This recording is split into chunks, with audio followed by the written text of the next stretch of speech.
Olá, seja bem-vindo. Uma pesquisa realizada pela Universidade Federal do Rio de Janeiro apontou que 38 milhões de brasileiros sofrem de estresse térmico. E isso pode provocar diversos problemas de saúde. Sobre o assunto, eu converso com o cirurgião cardíaco Alexandre Murakami.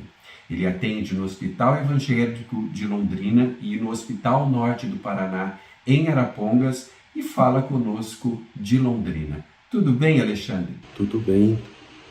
Como vai? Eu estou bem, obrigado. O que é o estresse térmico?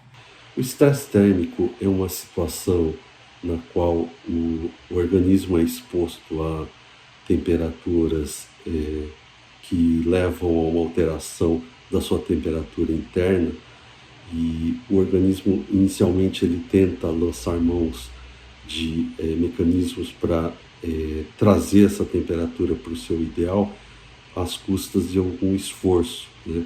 E esses mecanismos, quando desencadeados, podem levar a um sintoma de dor de cabeça, mal-estar, queda de pressão e ocasionar esse desconforto ao paciente. Qual é a temperatura ideal do nosso corpo, independente da estação do ano? O nosso corpo ele trabalha melhor e ele faz tudo para ficar com essa temperatura de 36 graus e meio internamente, né?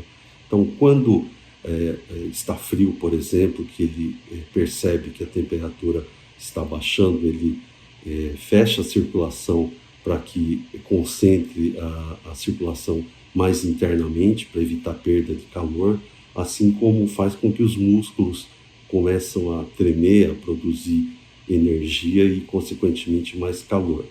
No verão é o contrário, quando a temperatura tende a estar mais elevada, essa circulação tende a abrir, né, na periferia, fazendo essa vasodilatação, para que o sangue circule mais na superfície e assim faça uma perda de temperatura, assim como faça com que as glândulas sudoríparas elas permitam que o indivíduo faça suor, e esse suor, ao evaporar, roube temperatura para o ambiente.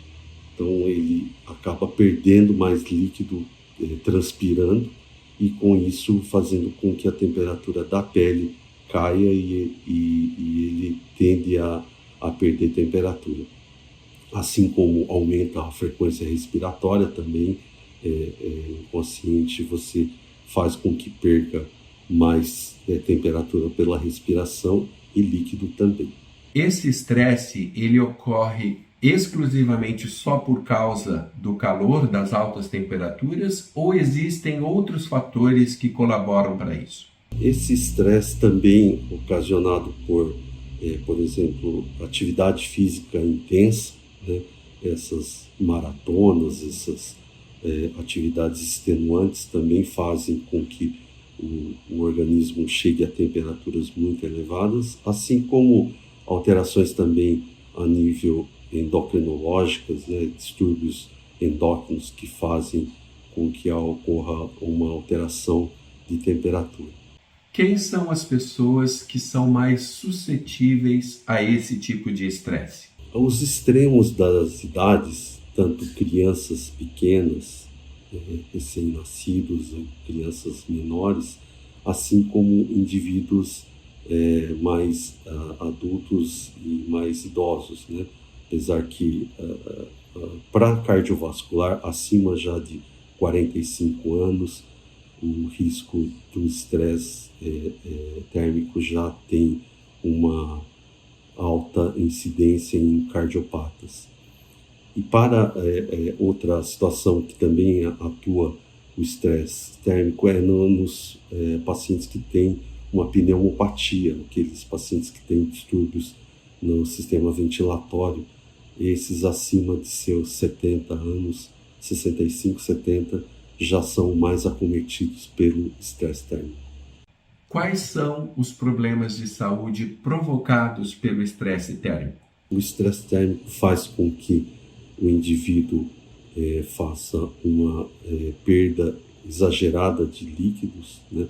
Então, pelo sistema respiratório, o muco interno que a gente produz para nos proteger, ele fica mais viscoso e, portanto, fica mais passível a infecções e acúmulo dessa secreção.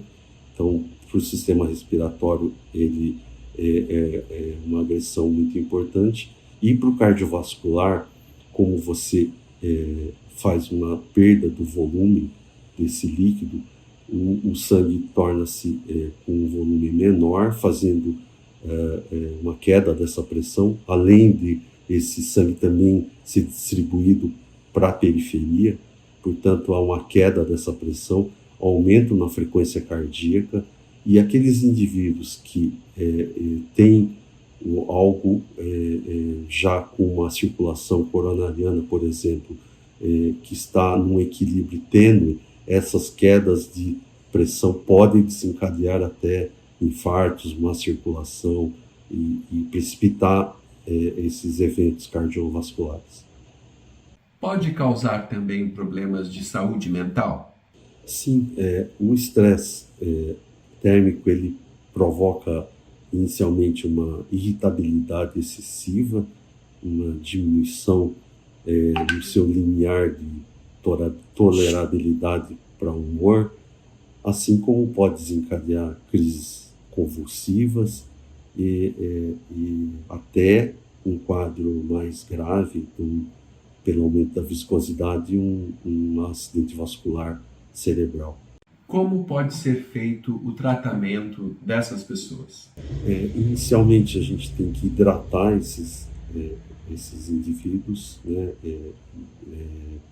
Dar bastante líquido por ingesta abundante de sucos, águas, e também retirá-los desse meio agressivo. No caso das temperaturas muito elevadas, você evitar ambientes extremamente aquecidos, né? Deixar o ambiente, quando possível, ventilado, ou até o uso de ar-condicionado, né? Ventiladores, umidificadores e roupas também adequadas, evitar roupas pesadas que impeçam ou dificultem a transpiração, fazendo com que o organismo consiga, pelo menos, trazer essa temperatura para níveis próximos ao fisiológico dele, que é o 36 graus e meio. Alexandre, e as pessoas que por questões do trabalho, por exemplo, são obrigadas a ficar expostas em ambientes mais quentes? Como agir? Os que trabalham com vidros, porcelanas, né, metalúrgicos, eles têm o seu período de descanso e hidratação. Para aquelas categorias que não têm essa proteção, digamos assim, a gente orienta que de tempos em tempos vá para uma sombra, principalmente hidrate abundantemente, né? Tome bastante água, líquidos, sucos, assim como quando possível. Como que você se auto-examina quanto à hidratação? Quanto à sua urina. A urina tem que ser abundante e clara.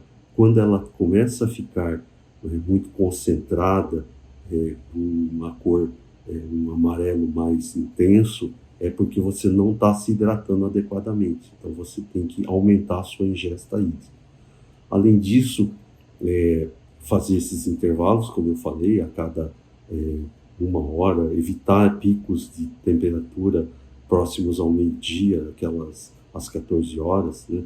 E quando possível, roupas mais leves, ambientes mais ventilados, usando ventiladores, umidificadores e até, quando possível, ar-condicionado. A pesquisa fala em 38 milhões de brasileiros. Existe uma tendência de que esse número possa aumentar em função das mudanças climáticas e essas ondas de calor que a gente tem vivenciado desde o ano passado? Sim, existem até trabalhos que fazem uma projeção tem um trabalho da Fiocruz com pesquisadores mostrando que com 1,5, 2,5 e 4 graus de aumento de temperatura global, eles verificam que nas capitais, principalmente do norte e do centro-oeste, aumenta muito o índice de morbimortalidade com estresse térmico, né? Nessas capitais, a temperatura, a quantidade de dias que vão bater essas temperaturas elevadas e vão causar estresse térmico tende a aumentar cerca de 7% a mortalidade nessas capitais, em virtude desse aumento de temperatura do estresse térmico. Quando a pessoa deve buscar ajuda profissional, Alexandre? Inicialmente seguir essas recomendações de hidratação, ambiente mais ventilado, mas quando ele já tem uma predisposição tanto respiratória quanto alguma cardiopatia, ele deve atentar-se mais com esse ambiente que ele vai agredir, né?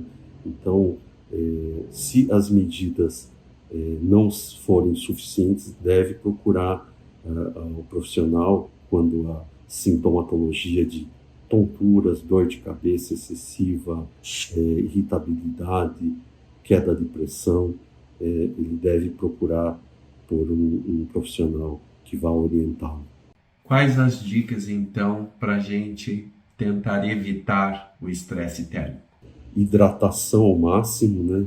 Mesmo que você passe do ponto, o seu rim vai eliminar esse excesso de água, ao contrário de você hidratar menos, ele vai concentrar e não vai ter mecanismo para eliminar esse excesso de temperatura. Então, vamos hidratar em abundância, né? Com líquidos, sucos, ambientes sempre ventilados, com ventilador, se possível uma boa umidade também dessa região, janelas bem ventiladas e, quando possível, o uso do ar-condicionado. Sei que é complicado ter em todos os ambientes o ar-condicionado, e também aqueles indivíduos que forem necessariamente trabalhar nesses locais com dificuldade, fazer intervalos a cada 1h30, 2 horas para hidratar, sair daquele ambiente e ir para um lugar mais fresco para poder retomar. Um ambiente muito uma temperatura elevada faz com que caia o seu rendimento em até 6%. Então, essas paradas vão fazer com que você retorne com mais produtividade ao seu ambiente de trabalho. Alexandre, obrigado pela entrevista. Sempre à disposição. Até a próxima. E a você, obrigado pela atenção e até o próximo vídeo.